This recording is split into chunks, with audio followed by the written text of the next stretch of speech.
Politics കേരളയിലേക്ക് സ്വാഗതം. പ്രതിഭയുടെ ധൂർത്തിൻ്റെ കഥയാണ് പറയുന്നത്. ഒരു പ്രതിഭ തൻ്റെ ജീവിതം ധൂർത്തടിച്ചു കളഞ്ഞ കഥ. ആ പ്രതിഭയുടെ പേര് പ്രതാപചന്ദ്രൻ. മലയാളത്തിലും തമിഴിലുമായി 400-ലധികം ചിത്രങ്ങളിൽ അഭിനയിച്ച പ്രതാപചന്ദ്രൻ. അഭിനയിച്ച വേഷങ്ങളിലെല്ലാം തൻ്റേതായ കൈമുദ്ര പതിപ്പിച്ച പ്രതാപചന്ദ്രൻ. പത്തനംതിട്ട ഓമല്ലൂരിൽ ജനിച്ച പ്രതാപചന്ദ്രൻ്റെ ജീവിതം സിനിമ പോലെ തന്നെ നാടകീയതകൾ നിറഞ്ഞതാണ്. സ്കൂളിൽ പഠിക്കുമ്പോൾ ഫാൻസി ഡ്രസ്സിൽ ഒരുപാട് സമ്മാനങ്ങൾ വാങ്ങിയിട്ടുണ്ട് പ്രതാപചന്ദ്രൻ. എന്നാൽ 9ാം ക്ലാസ്സിൽ പഠിക്കുമ്പോൾ അദ്ദേഹത്തിന് പഠനം നിർത്തേണ്ടി വന്നു. അഭിനയമോഹം കൊണ്ട് പഠനം നിർത്തിയ അദ്ദേഹം കൊല്ലത്ത് നാടക സമിതികളിൽ ചാൻസ് കിട്ടുമോ എന്ന് അന്വേഷിച്ചു. നിരാശയായിരുന്നു ഫലം.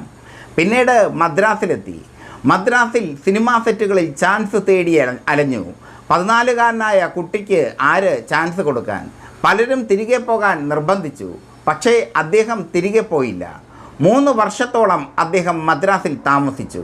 ബിഷപ്പിൻ്റെ വിളി സഹിച്ച്, ബിഷപ്പിൻ്റെ കാഠിന്യം സഹിച്ച് സിനിമാ നടനാകാൻ 3 വർഷം കാത്തിരുന്നു പ്രതാപചന്ദ്രൻ.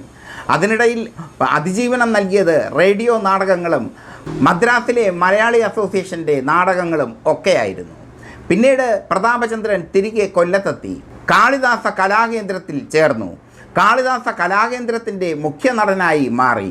ബിഷപ്പിൻ്റെ വിലയാണ് പ്രതാപചന്ദ്രൻ്റെ ആദ്യ ചിത്രം.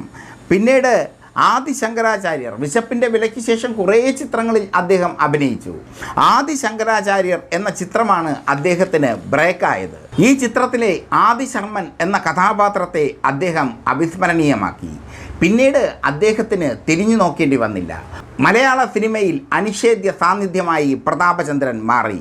അംഗീകാരത്തിലെ ശേഖരൻ പിള്ള, മഞ്ഞിൽ വിരിഞ്ഞ പൂക്കളിലെ ശിവശങ്കര പണിക്കർ, ഈ നാടിലെ മിനിസ്റ്റർ ഗോപാലൻ, മുത്തോട് മുത്തിലെ ശ്രീനിവാസൻ, ഒരു CBI ഡയറക്കുറിപ്പിലെ നാരായണൻ, അടിക്കുറിപ്പിലെ വെങ്കിട്ടസ്വാമി, കോട്ടയം കുഞ്ഞച്ചനിലെ കാഞ്ഞിരപ്പള്ളി പാപ്പച്ചൻ എന്നിങ്ങനെ എത്രയെത്ര കഥാപാത്രങ്ങളാണ് പ്രതാപചന്ദ്രൻ മലയാള സിനിമയ്ക്ക് നൽകിയത്. നസ്രാണി വേഷങ്ങൾ ചെയ്യാൻ പ്രതാപചന്ദ്രന് പ്രത്യേക വൈഭവം തന്നെ ഉണ്ടായിരുന്നു. സംഘത്തിലൊക്കെ നമ്മൾ ആ വൈഭവം കണ്ടു. സംഘത്തിലും കോട്ടയം കുഞ്ഞച്ചനിലും ഒക്കെ. അതുപോലെ സെൻറ്റിമെൻ്റൽ രംഗങ്ങളിൽ അഭിനയിക്കാനും അദ്ദേഹത്തിന് വൈഭവമുണ്ടായിരുന്നു. മുത്തോട് മുത്തിലെ ശ്രീനിവാസൻ ഉദാഹരണം. മുത്തോട് മുത്തിലെ സ്നേഹനിധിയായ പിതാവ് ശ്രീനിവാസനെ അതിമനോഹരമായാണ് അദ്ദേഹം അവതരിപ്പിച്ചത്. വില്ലൻ വേഷത്തിൽ പകർന്നാടാൻ പ്രതാപചന്ദ്രന് കഴിയുമായിരുന്നു. ഇങ്ങനെ ഈ അഭിനയത്തിൻ്റെ നവരസങ്ങളും അദ്ദേഹത്തിനുണ്ട്. ഹാസ്യാഭിനയവും അദ്ദേഹത്തിന് വഴങ്ങും.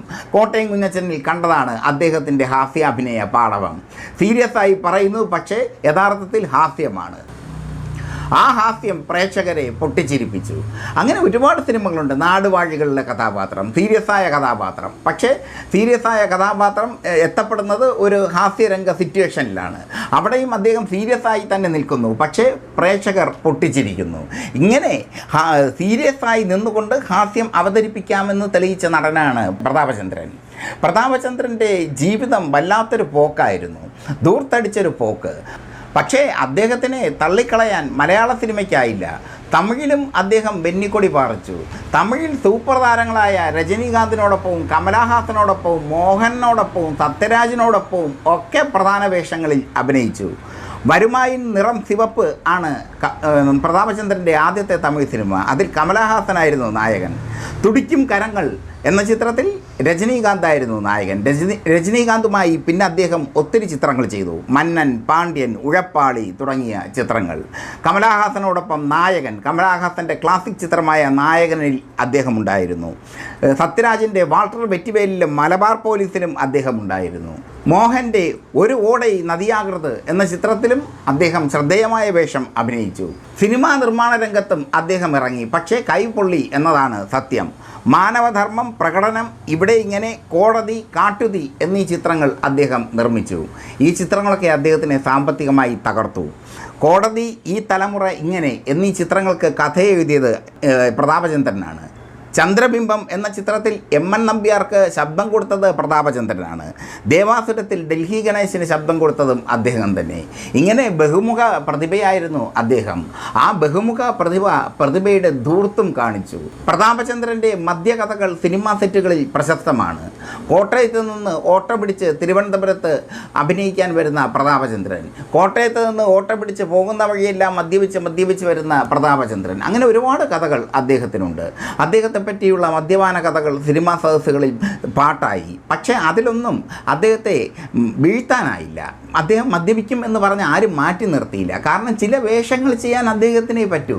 ചില പോലീസ് വേഷങ്ങൾ ചെയ്യണമെങ്കിൽ പ്രതാപചന്ദ്രൻ വേണം, ചില പട്ടാള വേഷങ്ങൾ ചെയ്യണമെങ്കിൽ പ്രതാപചന്ദ്രൻ വേണം, നസ്രാണി ടൈപ്പിലുള്ള വില്ലൻ വേഷങ്ങൾ ചെയ്യണമെങ്കിൽ അദ്ദേഹം വേണം. ആ നെഞ്ചി വിരിഞ്ഞുള്ള നടപ്പും തലയെടുപ്പും ഒക്കെ പ്രതാപചന്ദ്രൻ്റെ പ്രത്യേകതയായിരുന്നു. ആഢ്യത്വം തുളുമ്പുന്ന അഭിനയം, അതായിരുന്നു അദ്ദേഹത്തിൻ്റെ വലിയ പ്രത്യേകത.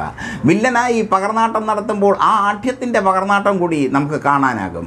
സിനിമകളുടെ വർഗം നോക്കാതെ, സിനിമകളുടെ ഗണം നോക്കാതെ, സിനിമയുടെ ജാതി നോക്കാതെ, സിനിമയുടെ മതം നോക്കാതെ അദ്ദേഹം അഭിനയിച്ചു. അതിൽ അദ്ദേഹത്തിന് ചിലപ്പോഴൊക്കെ പാളിച്ചയും പറ്റി. ആഘോഷത്തിൻ്റെ ദൂരത്തിൽ അദ്ദേഹം ചില അശ്ലീല ചിത്രങ്ങളിൽ അഭിനയിച്ചിട്ടുണ്ട്. ചിലന്തിവല, ക്രൂരൻ തുടങ്ങിയ അശ്ലീല ചിത്രങ്ങൾ ഉദാഹരണം. അഭിലാഷ തരംഗം ഉണ്ടായപ്പോൾ, ആദ്യ പാപത്തിലൂടെ അഭിലാഷ തരംഗം ഉണ്ടായപ്പോൾ അഭിലാഷയുടെ ചിത്രങ്ങളിലൊക്കെ ഇദ്ദേഹം ഉണ്ടായിരുന്നു. എൻക്വയറി അടക്കമുള്ള കെ.എസ്. ഗോപാലകൃഷ്ണൻ്റെ ചിത്രങ്ങളിലും അദ്ദേഹം അഭിനയിച്ചു. അങ്ങനെ സിനിമാ അഭിനയത്തിൽ അദ്ദേഹം ക്ലാസിക്കെന്നോ കമേഴ്സലെന്നോ തറയെന്നോ ലോ ടിക്കറ്റ് ലെവലെന്നോ അങ്ങനെയൊന്നും നോക്കിയില്ല. അദ്ദേഹം അഭിനയിച്ചു. അഭിനയം തൻ്റെ നിയോഗമാണെന്ന് അദ്ദേഹം തിരിച്ചറിഞ്ഞു. ആ തിരിച്ചറിവാണ് പ്രതാപചന്ദ്രൻ എന്ന നടൻ്റെ ഏറ്റവും വലിയ സവിശേഷത.